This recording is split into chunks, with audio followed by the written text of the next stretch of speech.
Ndinokushinga mutsai muzora nazimbabwe ndemurumuri watsvene kwese kwemuri kumatemba nanyika uso zimbabwe tadzoka zvekare nezviri kupisa kubva muzvivhitivhiti zvenyika zvakasiyana-siyana. I think mose muri kuzviona kunze uko zviri kubuda mapepanhau zvakasiyana-siyana. Breaking news apa tiri kuona vamunangagwa vachirigirwa pasi navice president Chiwenga. Izvi zvinoratidza kuti simba ende zvakamboitika history yakamboitika before muno munyika yezimbabwe zviri kudzokorera patiri kuona vamunangagwa vari kushama simba ende patiri kuona general Chiwenga vachiona simba backing yakasimba kubva kune maveterani vechiuto vachiratidza kunzi ivo ndovari kuda kunzi vange vachitora nyika achienderera mberi.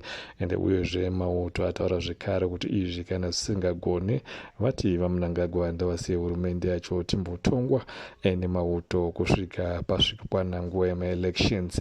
Asi masoja atiwo kana zvisingagone zvinoda kunzi izvo panguva ine muna Juni chaimo pange taurwa zuva rokuti pange pachionekwa pachiitwa rimwe sarudzo. Asi ivo chavari kuda panguva ine ndechekuti mutungamiriri wenyika vaEmmerson Mnangagwa vange vachibviswa pautungamiriri ende uyezve vakange vachiramba tiri kuvabvisa vachienda mujeri. Izvi saka taona vamunangagwa vari pakati pakutaurwa navo nemaorganization akasiyana-siyana kusanganisira nevakuru vemuchiuto kuti vange vachisiya basa zvepamutemo kuitira kuti vasazenge vachisangana netsekwende dzokuti vanozotadza kuzobenefita mupension yavo yekuti vakamenge vari mutungamiriri wenyika. Zvadzokera zvekare zvakafanana nezvakaitika panguva iye patakauya navaMugabe pavakange vachimanikidzwa kuti vange vachisiya basa. Toziva kuti zvakamboti torei kwemazuva akati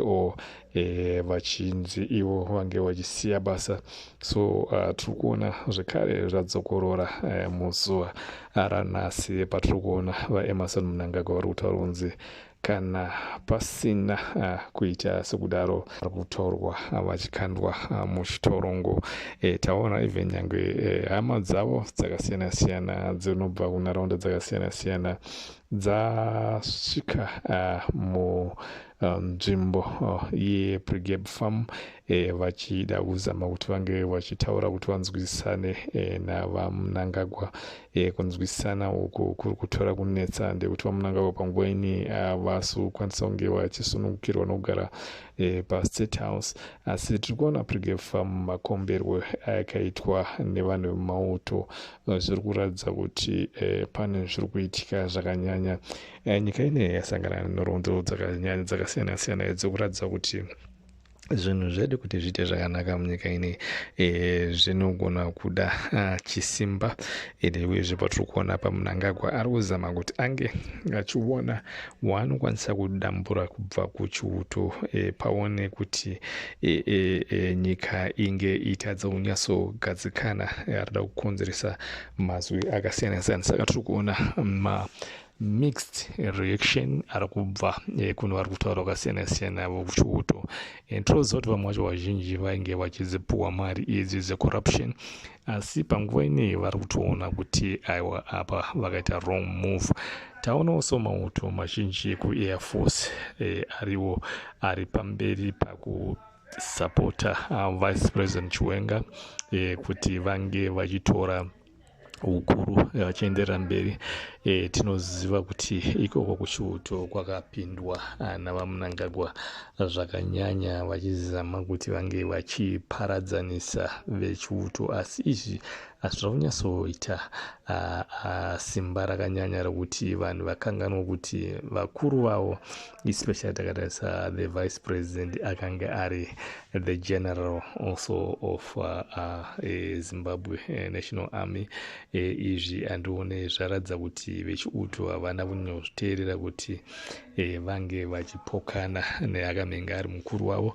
Tinoziva kuti takada kutarisa kusvika the lowest ranking levels yemaleaders emuchiuto vazhinji vacho vachiriko vakaiswa navaChiwenga. vaChiwenga vakaspenda nguva refu vari mukuru ende vakaspenda nguva refu vari muchiuto, so vanonyanya kuchizivisisa kubva ku the ground level kusvika kuma-levels epamusoro-soro zviri kuratidza kuti hapasina chansi yavaMnangagwa zvatopera. Ndisaka taitaura kuti zvimwe kana vakuru vachitonga nyika, vakuru venyika vachitonga nyika vanofanira also kutarisa kuti zvavari kuita izvi vari chine ushamwari hwakanaka here nevamwe vavo vakarwa hondo, ndekuti iko zvino zvavepo Mnangagwa ari kupamirwa mhosva iyo yaari kunzi ari kukanganisa ende uyezve ari kuvharira panze avo vakarwira rusununguko rwenyika ine. Remember kuti nyika ineyi ichine kakushandisa kepfungwa kekuti vanofanira kunge vachiramba vane influence or vanofanira kunge vane mashoko ekutaura zvakanyanya pamusoro pezveramangwana renyika ine. Vanofanira kunge vari vanhu vakarwira rusununguko kuti nyika ine iwane rusununguko. Asi taona muhurumende iyi yatasiya yakupfuura hurumende yaMnangagwa, vakanga vavada kuchinja muitiro uyuyu wakazama kuti upikiswe nevanhu vakawanda, asi vanhu vakatadza kunge vachiwina through the media yaishandiswa neZANU-PF, ZBC neHerald yakanyanya kutungamirira ichiendesa vanhu mberi, vanhu vakafanana nana Tagurei nana Chivhacho kuti vange vachitungamira mune zvepolitics. Ende Mnangagwa akaonawo kuti iye anga kushaya sapoti kune ma-war veteran ende uyezve nemauto, ndobvati iye ava kushamwaridzana nema-businessmen aya. And ma-businessmen aya tiri kumaona kuti zveshuwa ndo vanga vava kutungamirira ZANU-PF, ndo vakanga vari pamberi vava kutungamirira ZANU-PF, asi tinoziva kuti ndo zvazokonzeresa kuti nyika inge ichipindana netsekwende dzatinadzo muzuva ranhasi. Izvi zviri kuratidza kuti dai Mnangagwa akateerera mamakurukota ayo akambomuyambira kuti ange achigadzirisa zvinhu, dai iko zvino ari panguva iri nani, dai iko zvino ari munhu anorespekwa. Asi nenhau yemupimbindoga ndiyo yakaita kuti zvinhu zvinge zviri mazviri muzuva ranhasi. Ndotenda muZimbabwe, tipe mucomment section tinzwe kuti zvinhu zvakamira sei. Ndinoti sarai muone zuva rakanaka.